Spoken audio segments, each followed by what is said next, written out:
Hello friend, જય શ્રી કૃષ્ણ. હું હેનલ પટેલ કાના કિચનમાં તમારું સ્વાગત કરું છું.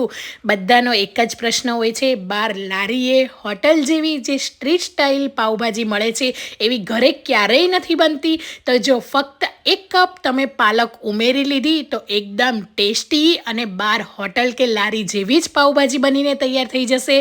તો હું લારી કે હોટલ જેવી પાઉંભાજીની આજે તમને ફૂલ રેસીપી આપીશ અને કેવી રીતે ક્યાં આપણે પાલકને એડ કરવા એ પણ હું તમને આજે વિડીયોમાં બતાવીશ. તો પાઉંભાજી બનાવવા માટે અહીંયા મેં મીડિયમ સાઇઝના બટેટાની છાલ કાઢીને ધોઈને લઈ લીધું છે.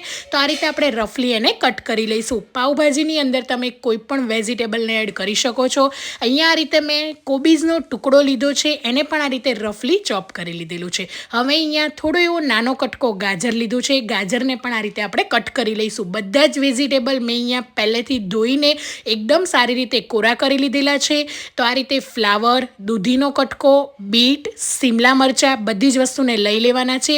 જો અહીંયા દૂધીનું પ્રમાણ હશે તો પાઉંભાજી તમારી જે છે એકદમ ટેસ્ટી બનશે. અને જ્યારે પાઉંભાજી બનાવતી વખતે ઘણાનો પ્રશ્ન હોય છે તેલ ઉપર નથી આવતું, તો કટકો દૂધી એડ કરી દેવાથી તેલ એકદમ સરસ રીતે ઉપર આવી જશે. તો દૂધી અને એક અહીંયા મેં ટામેટું લીધું છે. ટામેટું અહીંયા મેં દેશી રસવાળું લીધેલું છે. જો તમે નોર્મલ ટામેટાનો ઉપયોગ કરો છો તો 2 લેવાના છે. શિમલા મરચાંનો એક કટકો, એને પણ રફલી ચોપ કરી લીધેલું છે. બધી જ વેજીટેબલને છે ને કુકરમાં આ રીતે આપણે એડ કરી લેવાના છે. તમે જેટલી ક્વોન્ટિટીમાં બનાવવા માગતા હોય એ પ્રમાણે તમારે વેજીટેબલ એડ કરી દેવાના છે. ને અહીંયા થોડા એવા એટલે કે મુઠ્ઠી જેટલા વટાણા આપણે અહીંયા કાચા જ આ રીતે એડ કરી લેવાના છે. અને હવે અહીંયા વેજીટેબલ ડૂબે એટલું આપણે પાણી એડ કરીશું.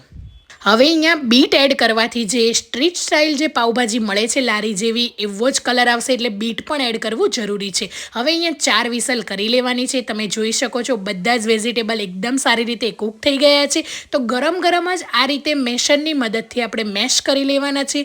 વધારે પડતા એકદમ પતલી સ્લરી નથી કરવાની, બસ આ રીતે થોડા દાણા જેવા દેખાય જેને અચકચરા હોય એ રીતે જ આપણે વેજીટેબલને મેશ કરવાના છે. અને કુકરમાં જે પાણી હોય વેજીટેબલનું એને આપણે કાઢવાનું નથી.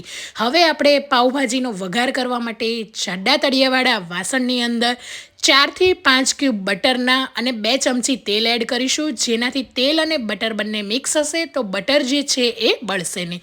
અને હવે આપણે આ રીતે થોડું એવું જીરું સારી રીતે સતળાઈ જાય એટલે અહીંયા મેં 3 ડુંગળીની પેસ્ટ એડ કરેલી છે, એને પણ સારી રીતે સાતળી લેવાની છે.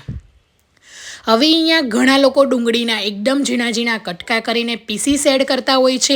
પણ જો ડુંગળીના પીસીસ એડ કરશો તો જે પાઉંભાજી છે એ બાર જેવી લચકેદાર નહીં બને. એટલે ડુંગળી અને ટામેટાની પ્યુરી જ એડ કરવાની, જેનાથી પાઉંભાજી સરસ બનશે. તેલ ઉપર આવી જાય એ પછી અહીંયા મેં આદુ અને લીલું લસણ લીધેલું છે. અત્યારે લીલું લસણ સિઝનમાં છે એટલે મેં લીલા લસણનો ઉપયોગ કર્યો છે.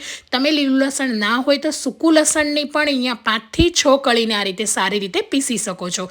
તો અહીંયા મેં લસણ અને આદુને એકદમ સારી રીતે ખાંડીને લીધેલું છે. સરસ રીતે સતળાઈ જાય એટલે અહીંયા 4 ટામેટાની પ્યુરી લીધેલી છે. ટામેટાની પ્યુરી અહીંયા છાલ કાઢીને એડ કરવાની છે, જેથી એકદમ સારી રીતે ટામેટા સતળાઈ જાય અને કૂક થઈ જાય. અડધી ચમચી કે પછી સ્વાદ પ્રમાણે મીઠું. અને જો તમારે ટામેટાની છાલ ના કાઢવી હોય તો ઘરમાં રહેલી કોઈ પણ ખમણીમાં ટામેટા ગ્રેટ કરશો તો ગ્રેટ કરતી વખતે છાલ છે ઓટોમેટિક ઉપર રહી જશે. અને હવે અહીંયા 1 મુઠ્ઠી જેટલા કે પછી 4 ચમચી જેટલા એકદમ ઝીણા ચોપ કરેલા કેપ્સિકમ, બધી જ વસ્તુને સારી રીતે સાતળી લેવાની છે. હવે પાઉંભાજીનું મેઇન ઇન્ગ્રેડિયન્ટ છે પાલકને અહીંયા 1 કપ જેટલો મેં ધોઈને એકદમ ઝીણો ચોપ કરી દીધેલો છે.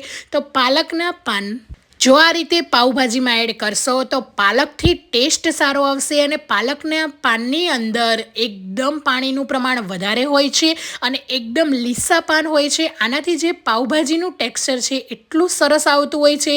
હું મારા ઘરે રેગ્યુલર પાલક એડ કરીને જ પાઉંભાજી બનાવું છું. તો આ રેસીપી મેં તમને આજે મને થયું કે હું તમારી સાથે પણ શેર કરું. તો આ રીતે પાલકના પાનને સારી રીતે ગ્રેવીમાં સાતળી લેવાના છે. હવે આપણે જે મેશ કરેલા વેજીટેબલ હતા એને પણ એડ કરી લઈશું. કેટલો સરસ કલર આવ્યો છે. ફક્ત અડધો ટુકડો જ આપણે બીટનો એડ કરેલો છે તો પણ એકદમ સરસ એવો કલર આવી ગયો છે. તો હવે બધી જ વસ્તુને મિક્સ કરી લેવાની છે. એકદમ લો ગેસની ફ્લેમ પર બધા જ મસાલા એડ કરી દેવાના છે. 1 ચમચી હળદર પાવડર, 1.5 ચમચી જેટલું ધાણા જીરું પાવડર અને 2 ચમચી જેટલો પાવભાજી મસાલો. પાવભાજી મસાલો કોઈ પણ ફ્લેવરનો લઈ શકો છો. અને 1 ટેબલસ્પૂન જેટલું કાશ્મીરી લાલ મરચું અને અડધો કપ ગરમ પાણી એડ કરવાનું છે. હવે બધી જ વસ્તુને સારી રીતે મિક્સ કરવાનું છે. ખાસ ધ્યાન રાખવાનું છે જ્યારે પાવભાજીમાં પાણી એડ કરો ત્યારે ગરમ એડ કરવાનું છે, જેથી પાવભાજીનો કલર પણ એકદમ સારો રહેશે.